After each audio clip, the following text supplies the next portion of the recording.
Welcome, everyone, to the 19th floor of Mount Manitoba, where we look at how the hell was this a hit? I'm Kirk Buchner. I operate NotInHallOfFame.com.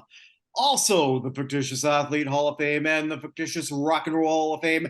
And if you are so inclined, do this now. The United States Athletic Hall of Fame, www.notinhalloffame.com/USA. Because if you go there, you can be part of the first ever United States Athletic Hall of Fame class. Who runs that? I guess I do because I trademarked it. Who run the world? Girls. It's not where I thought this was going to go, but it never When is. does this ever go where you think it's going to go, Kirk? It never is. This I train like how never you stays on the train track. your sights on a certain area, and we just come in there and just fuck it up a little bit. Especially when I have my co-host for this show, Andrea Tessmann. You know her. You love her. She's been all over the world, visiting here, there, everywhere on whatever cruise with her aunties. And My grandma. There you go. Okay. And also Yeah. Brad Nelson, because he's Brad Nelson. Hell of an intro, Kirk. That's great.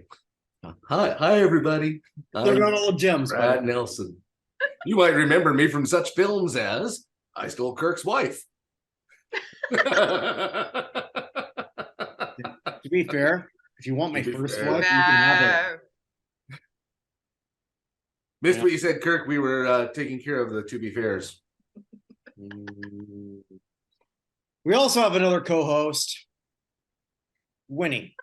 Winnie Hi, the Wonder Winnie. Dog. Yeah, Winnie's also here. Sometimes she shows up a lot. Winnie, you're not going to let Brad take you too, are you? No, dog. I can't have dogs in my apartment. Wives are fine.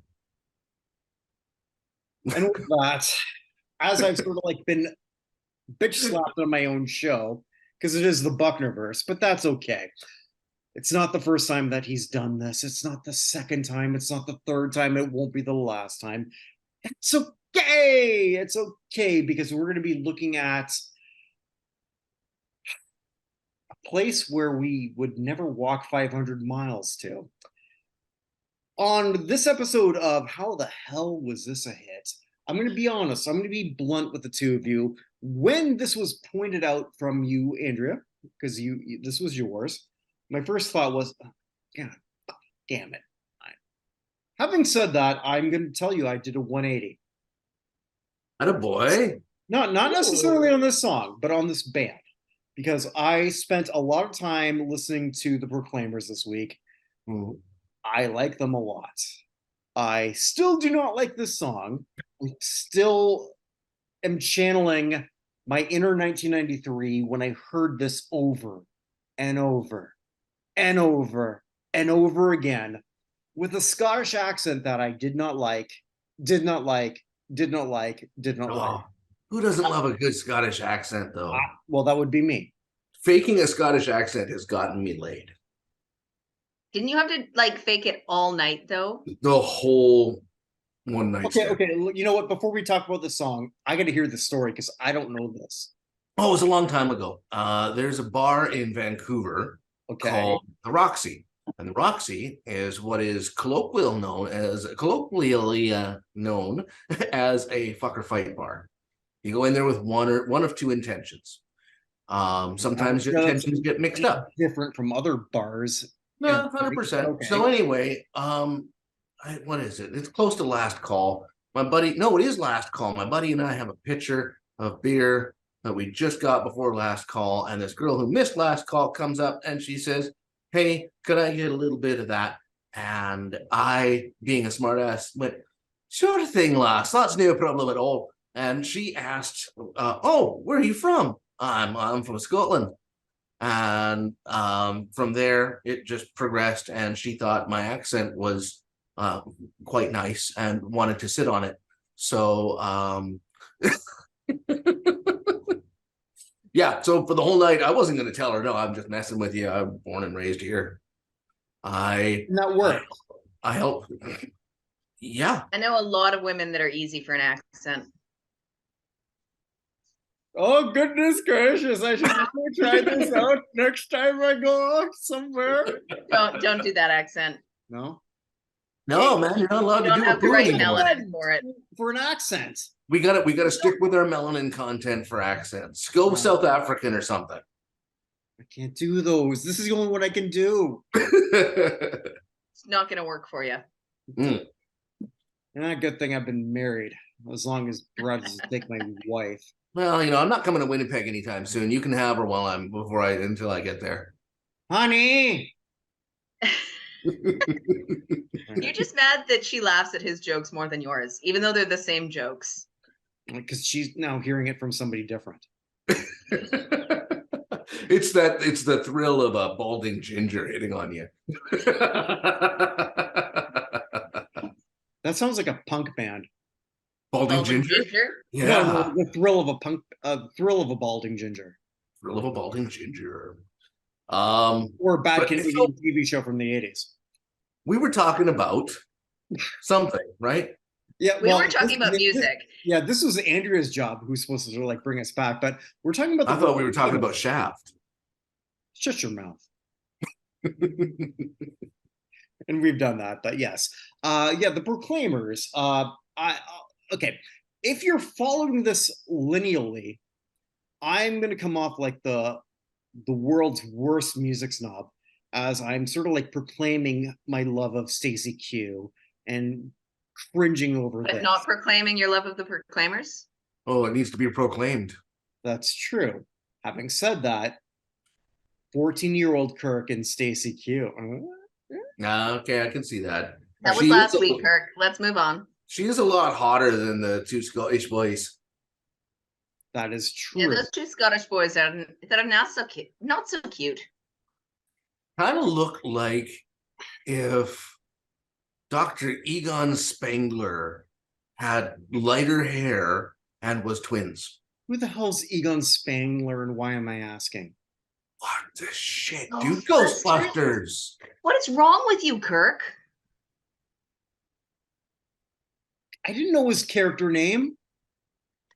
Egon? Harold Ramis. Egon in the world. Okay, I know Egon. I didn't know his last name.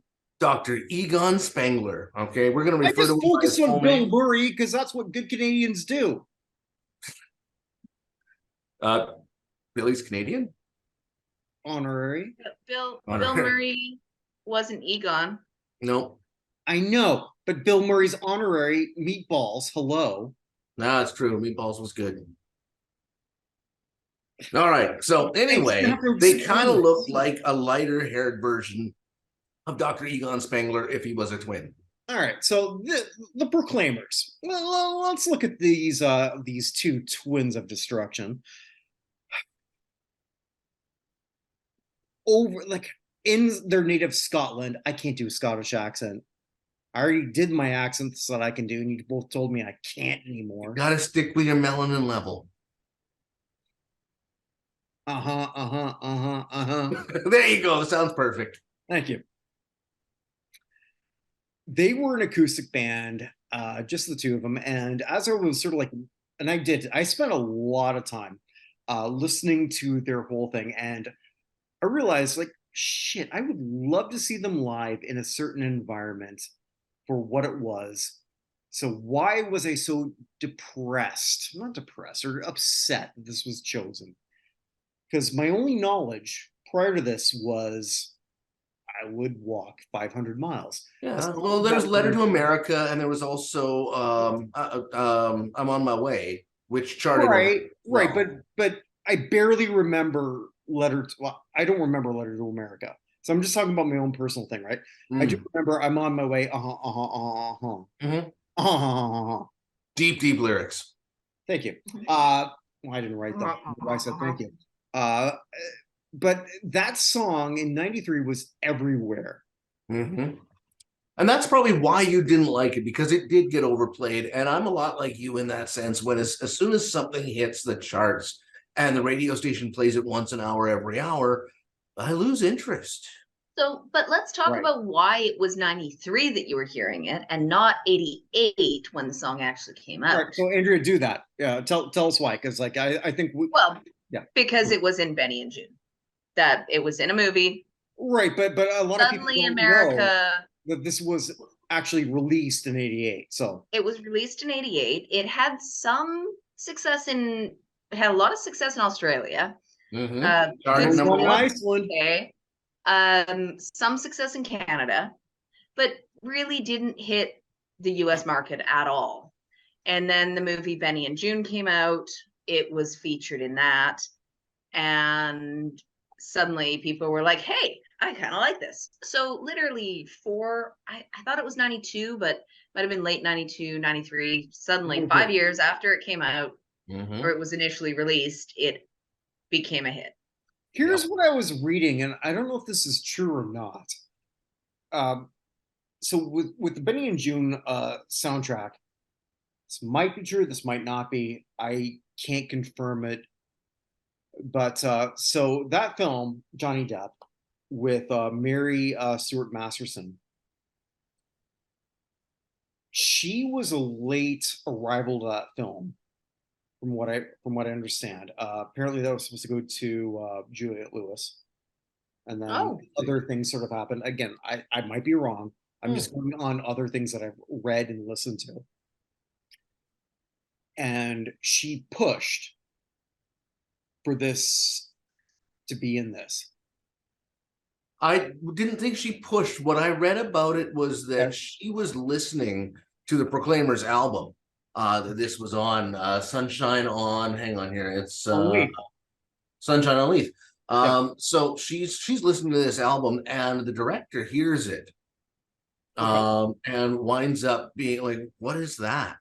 And she tells him, and winds up saying, hey, this is what it's all about. So he listens to it, loves it, puts it in the movie, and there we go. And the rest is history. And we heard about the Proclaimers then.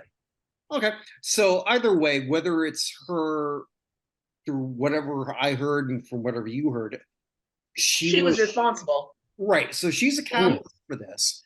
And I try to think, because the three of us, we talk about sweet spots. And as much as we goofed in some ways on Stacey Q and others, like even when we sort of remorphed this with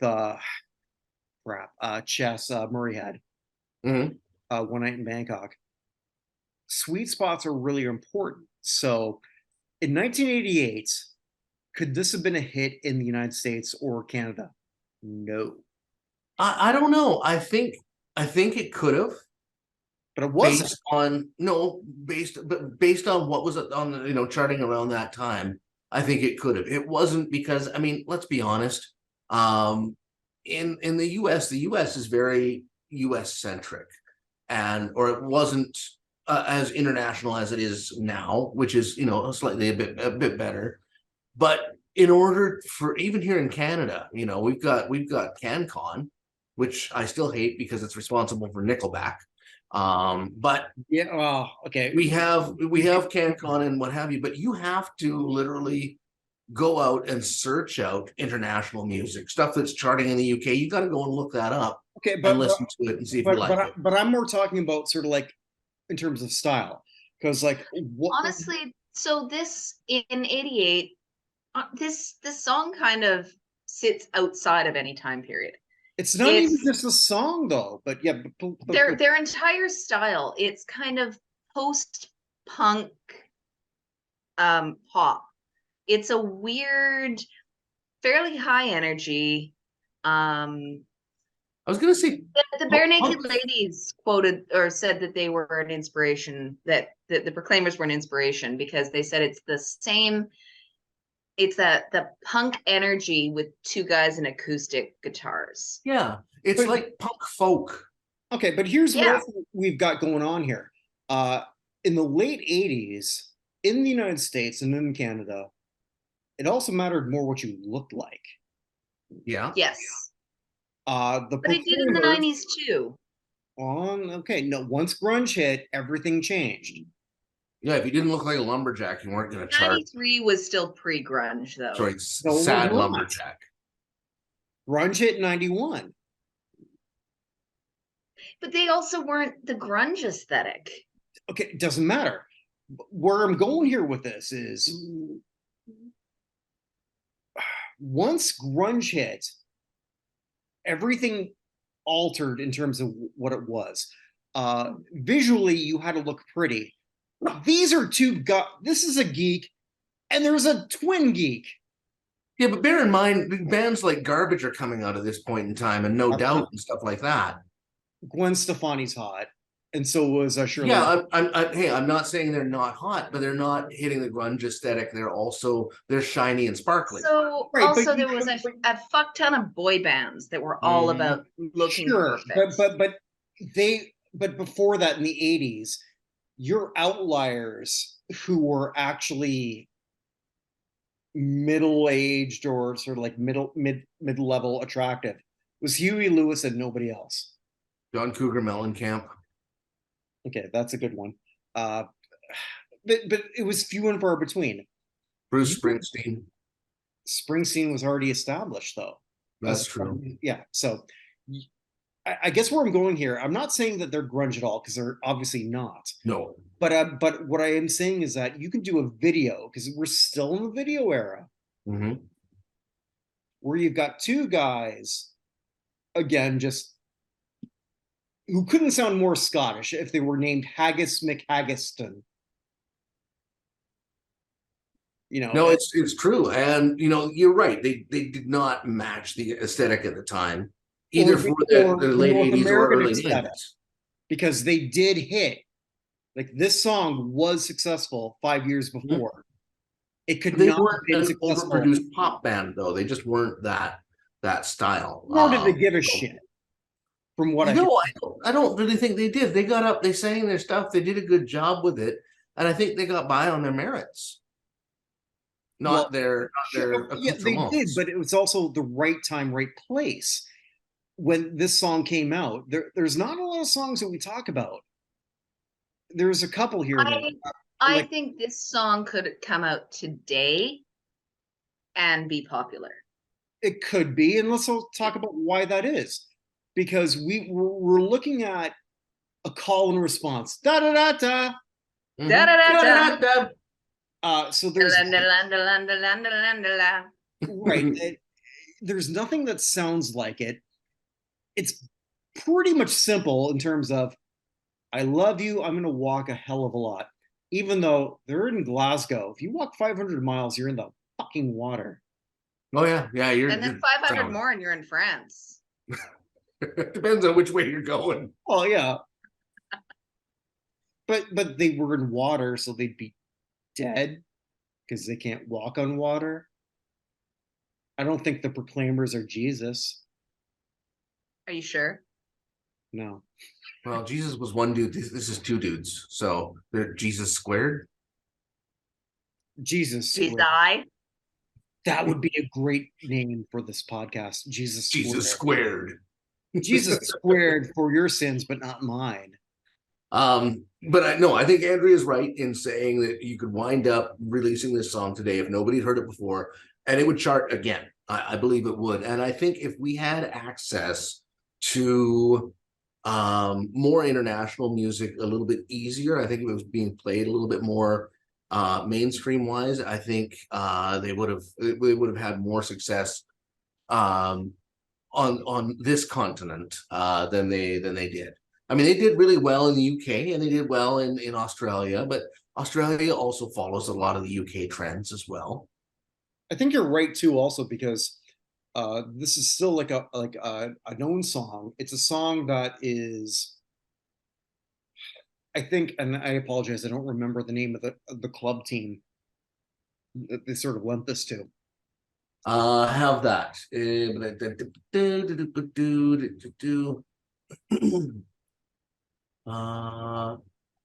Crap. I had it. It's gone. Okay, so, but what you're looking for, it's a Scottish football team. So for whatever reason, even though it's a song about I love you, it still works in a sports theme.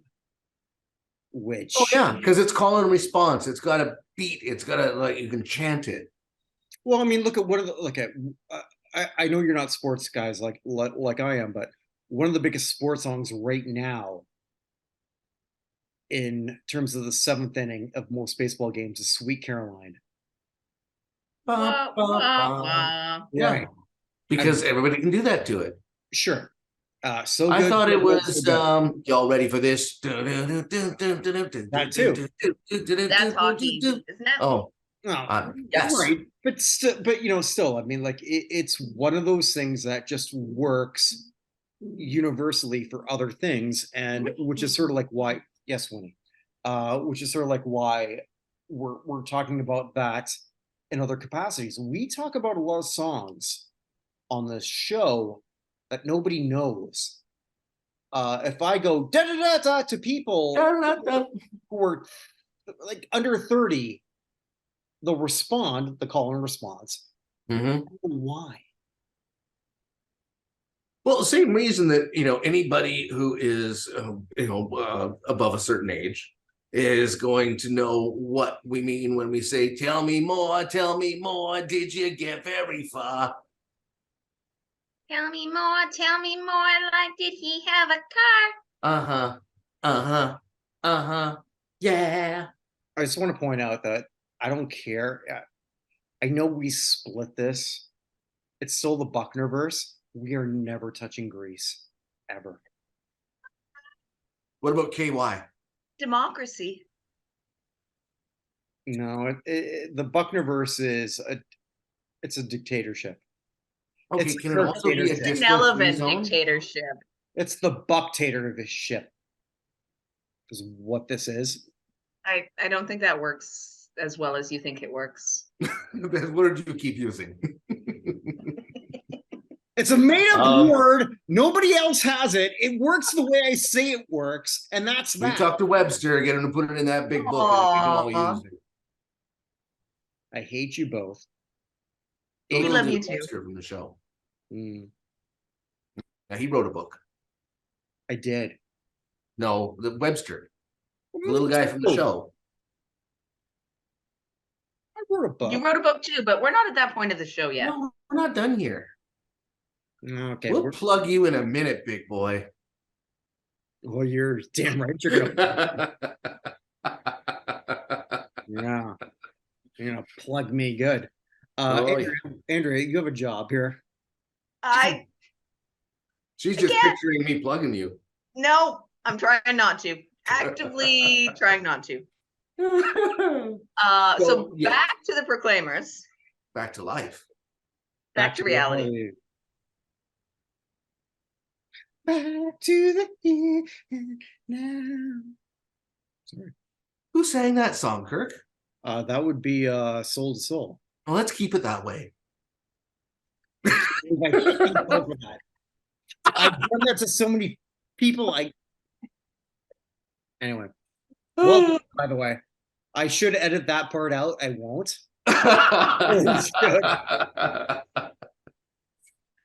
So yeah, it hits.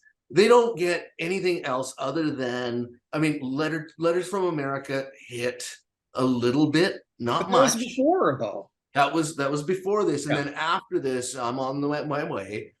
Hits doesn't chart as high, but still, hits. But this one only hit because of Benny and June, and I think I'm on my way, even though it's a great song, only hit because Benny and June had 500 miles in it, and introduced the world to the Proclaimers. And Benny and June is a fantastic movie. No matter what you think of Johnny Depp, Benny and June is a fantastic movie. I have nothing against Johnny Depp. Some people do. Yeah, okay, this could go somewhere else. Let's not. So we're not going to talk about Amber Turd. Let's just move on. I don't know. I think she was being kind of shitty. I got that. All right. Moving right along. That's my line. I know, but you weren't using it. I'm not going to say it just yet. We were making Amber Turd jokes, like how our lawyer really shit the bed on that case. I can't stop. I tried, Kirk. You got to get him back on track. All right, let's move on the Hershey Highway to where we are. Okay, so after this, you got to give them credit. Other bands, and we've all talked about this, try to capitalize on their biggest success. They did not. They did not try to do well. They had some other cute songs that might have been that. Let's Get Married or something like that. But they did not. We're not talking about Chubby Checker and Let's Twist Again. Oh, geez, yeah. Like we did last summer. That's a zombie song, man. Some necromancer went up to the grave of the Twist and resurrected that poor song. Or the first thing that Andrea and I ever did, but in the pre-Brad times, it was pre-Brad for me, not pre-Brad for her. But BD? Yeah, there you go. VD, what? BB. Oh, okay. Before Brad. Before Brad. Oh, okay. I heard VD, which also sounds like something Brad. No, thank goodness. Oh, that's just rude. Have you had your latest test? He's not wrong. I probably should have. All right. I haven't, but I probably should have. Oh, Okay, I'm trying to All right, I'm actually going to try to bring this back. The first thing we ever did was Stars on 45, and all they tried to do was Stars on 45 over and over and over again. The Proclaimers, they had a monster hit, and it's like, oh, that was pretty cool. Well, let's just be the Proclaimers. Who play this song and a couple other ones, but this song is what brings them into the stadium, and then the stadiums get smaller and smaller and smaller. But they're still. They put out 12 studio albums. They did, so they didn't rest on this song, is what I'm saying. No, and they had pretty decent success outside of North America. Right. They didn't just try to recreate this and redo it. They went, well, we're gonna be who we are and do what we do, and they kept doing it, and they currently working on another album. They aren't. It reminds me their thing. of another one that we talked about before in the before times before Rod. Can you even imagine such a time, Kirk? It must have been so lonely. I had Andrea. So lonely. We did pretty well without you, Brad. That was actually a shot at you there. You gonna take that? I know. There was a lot less talk of venereal disease, at least. Now there's more talking about bleaching assholes. So with that, hey, changing your ringtone. Well, since you opened that chamber, the Chamber of Secrets. Is this a Harry Potter movie? It's the funniest thing ever. Like, your name's Harry Potter, and I'm supposed to laugh at that. Want to see my Harry Potter? Oh, geez. You would make a kid's book dirty. Oh, let's try that.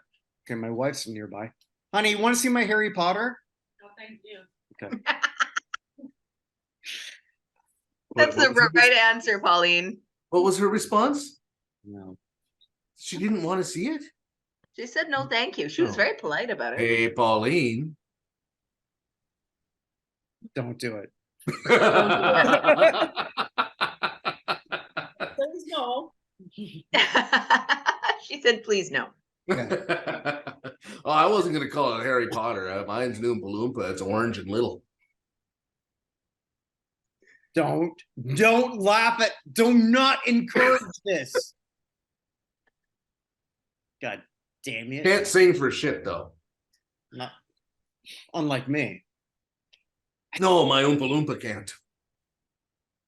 My Oompa Loompa can't. My Oompa Loompa can't.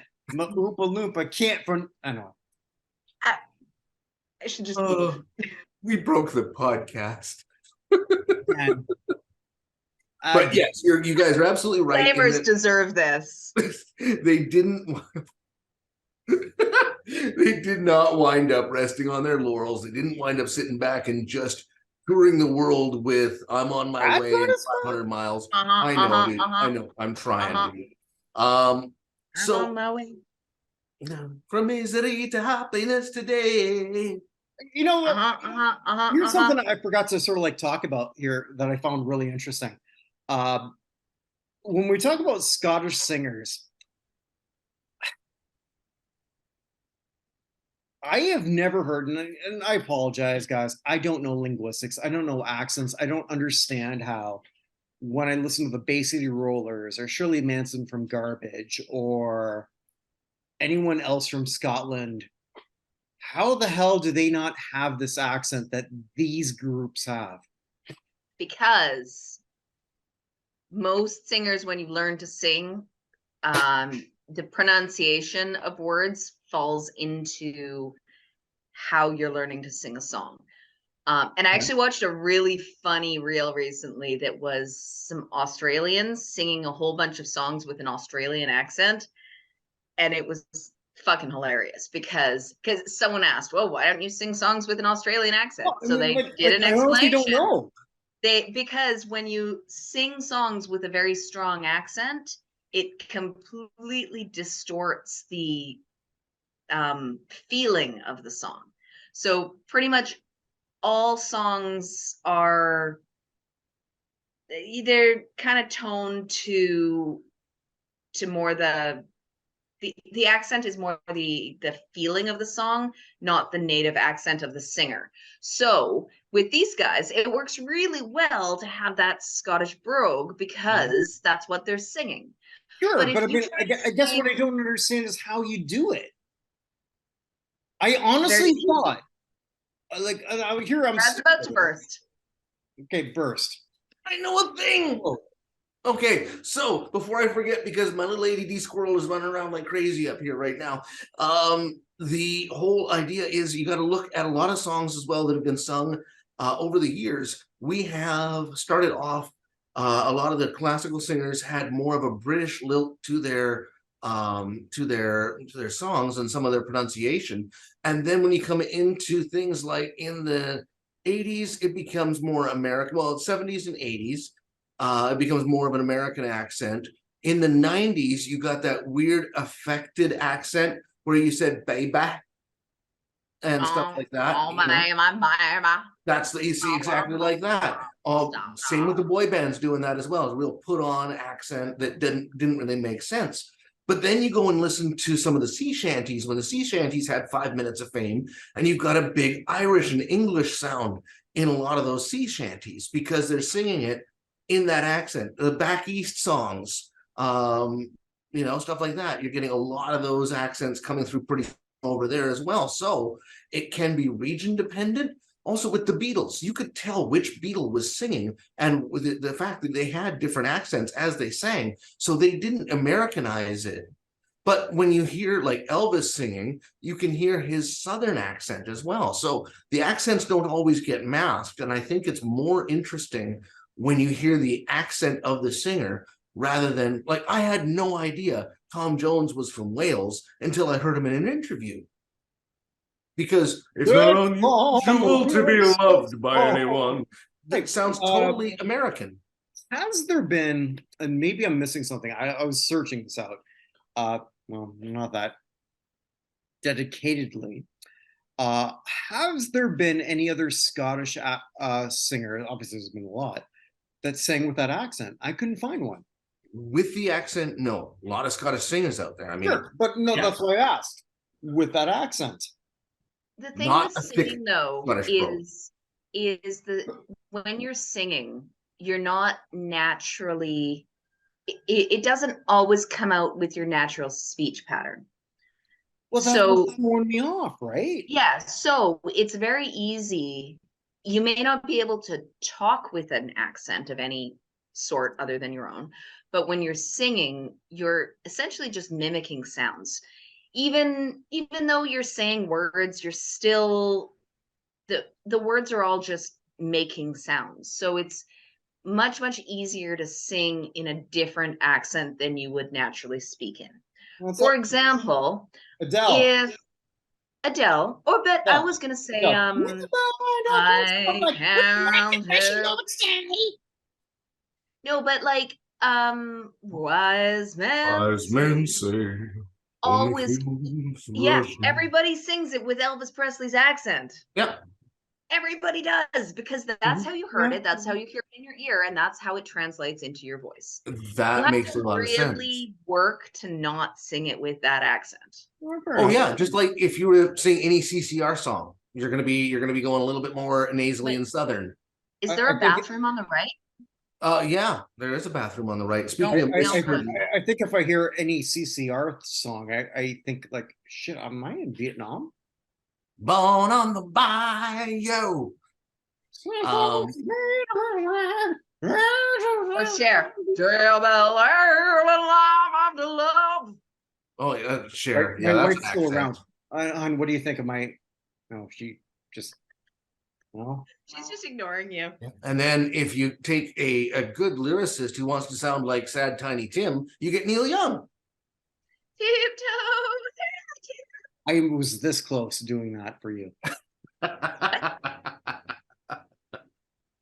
Love So us. yeah, Well, I mean, my wife just shut the door. She doesn't want to hear any more from me. shut the front door. Well, the side anyway. But anyway, But yeah, I mean, this song has been on a bunch of stuff in pop, recent pop media. So you got Benny and June, of course. Yep. How I Met Your Mother. It was in there. What large was the other football, one? like we were talking about. Dairy Girls and Ice Age. Yeah. Yeah. It's got everything, and again, I will maintain the sweet spot of, because what they look like would not have hit in '88 in North America. It wouldn't have. I'm sorry, it just wouldn't have. See, and I'm going to disagree with you on that because I've got to pick the next song here, and oh no. All right, so we're going Yes, there. Let's go there. What do you got? it was 83 that this one came out. Okay, well, first things first, I have to give props. One of our fans, one of our listeners, what have you, our watchers on YouTube, had put in a request for this one. And it is Thomas Dolby's. She blinded me with science. Science. Yeah, It was science. That's exactly. So I like you know that. what? I believe her name starts with a K, and I didn't write it down, and I'm an idiot. But she's commented on our last 3 videos and made some great suggestions, and I thought that we should have a We look. have a fan who doesn't hate us. Well, so far, I mean, she pointed out that you were wrong about the Queen song and when Yeah, I certain saw songs came out. So we love Which her. I mean, I got to give her props for Say that. that And I was wrong. yeah, it's been known to happen once or twice. You invited me back to your podcast, Kirk. You obviously have been wrong before. I didn't say that I haven't been wrong. I didn't say, what I'm trying to say is that our friend is, anyway. Okay, science. Down, down, down, down. Let me see if I can find, because I would like to give her proper props. There we go. Ba-da-ba-ba. Kylie Pollard. How you doing? Hi, Kylie. Yeah, so Kylie has put in on our Da Da Da episode, number 3. She wanted to hear she blinded me with science. So Science. as far as I'm concerned, man, let's talk about Thomas Dolby next week. No, that's actually a pretty good one. I'm looking forward to that. But Yeah. you know, there are other shows here in the. You have other shows, Kirk? Wait, Universe. now is Kylie involved in any of those? She should be. Well, let's hope she's checking it out at the very least. Yeah. But tell us who you're cheating on us with. Well, I cheated on you with Amazon. First off, With her pajamas on? God damn it, I got nothing. That was good. That was good. I was in Amazon with the pajamas on. No. Nope. No, No. no. Don't. We'll pretend that never happened. Let's move on. Yeah, I can't pretend it doesn't happen because I don't edit. Erase, rewind. Just forget this happened. Okay, I'm gonna need you to look at this flashy thing. So, hey, Kirk, tell us about your other podcasts. You do something with Evan Nolan. I was going to talk about my book first, but that's okay. Oh, you're so needy. Yeah. But I heard you wrote a book. I did write a book. Yeah, I'm needy. Ask my wife. My book is called Chavo Guerrero, Instant Classic, about the late great Chavo Guerrero. I helped him write his book. And Chavo Guerrero was pro wrestler, the Doi. Yeah. Well, okay. Some of us are not as cultured, let's say, as others, and don't know about the men who get into oil and Speedos and touch each other a lot. You just do oil and touch other people on your own personal time. Just I don't bother with a Speedo.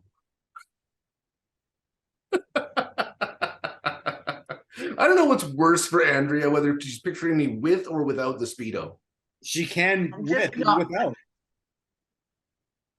I gotta get one of those like Borat bananas. I'm just trying to like picture static electricity. That's all. Static. It's just imagine what a White Claw tastes like. You haven't seen it. Static. Static. Anywho, there are other shows. I do one with Evan Nolan where we look at the weekly Hall of Fame related news. Evan and I just recorded last night where we looked at the Pro Football Hall of Fame and their semifinalists for the senior class, which means absolutely nothing to the two people I'm talking to right now. Did the Miami Dolphins win? Speaking of which, no, they did not. However, there is another show that I do with Paul Lawrence, and we're going to be reporting tomorrow, where we're going to be doing it. It's called the Retro Football Review, and we are looking at Super Bowl IX. Where were you? Miami Dolphins win? They did not. Andrea, do you want to take a guess who was at Super Bowl IX? I'm never going to recreate my glory moment. It was an awesome glory moment where Andrea actually decided. Andrea, who knows nothing about football, actually figured out who we were talking about. But the Harlem Globetrotters. I knew both teams, and I decided, and I knew who won. I didn't know. Yeah. Want to take a shot? Chicago Cubs.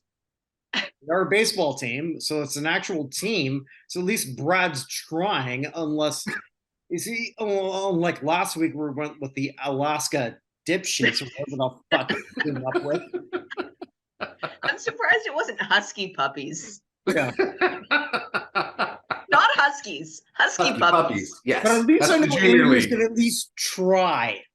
Okay. The Raiders? The Raiders were in the playoffs that year, but that's not correct. No,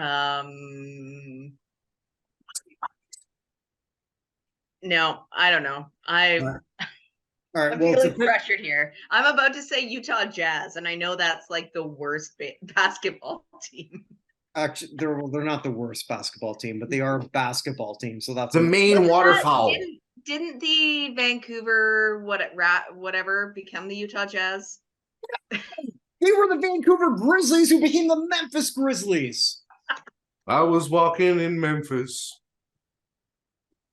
I should know this because I lived in Vancouver at the time. I just really enjoy pissing you off, Kirk. Yeah. So next week, Kirk will be doing this show himself because he's going to fire the both of us. It's tough to fire someone you don't pay. I don't know about you, but I got double what I was making last season this season. I got triple. Oh, well, you've got seniority. Mm-hmm. What am I talking about? We're looking in my retro football show. We're looking at Super Bowl IX, where it's Pittsburgh defeating Minnesota. The Penguins? At least you know that's an That's hockey. real team. So no, I'll give them credit. The Pittsburgh Steelers in their first ever Super Bowl win. Ooh, Yeah. that sounds important. Because it wins. It wins. It is. Fuck. I hate you. Get out of English. Kirk, we love you.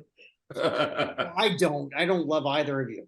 Come here. Give us a hug. Would you like a A suck hug. with my zipper? No. So I know you got some other shows too. Yeah, thank you. No, I'll shut up. I won't say a damn thing. I also have the show I do with Glenn Pulowski, where him and I, the greatest intercontinental triathlete ever, we look at the retro sports show, and we just did roller games. But we're going to be doing next Monday the 1994 baseball All-Star game. Where were you for that?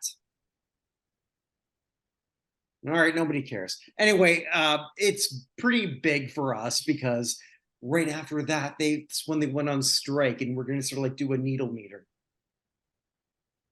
Like how many times they did steroid? No, okay, fine.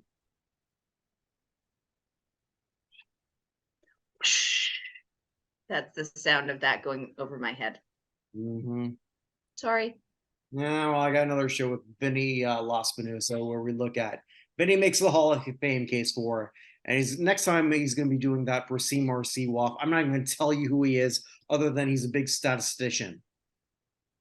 He likes stats, and he cannot lie. And it's a pretty big. And the last one was for Don Cherry, so you should go watch that one.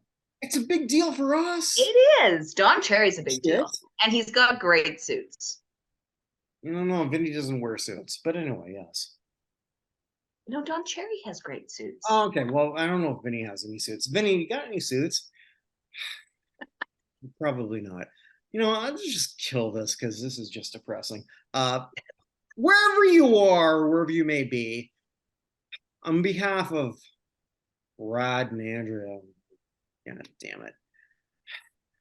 Stay safe, everybody. Bye.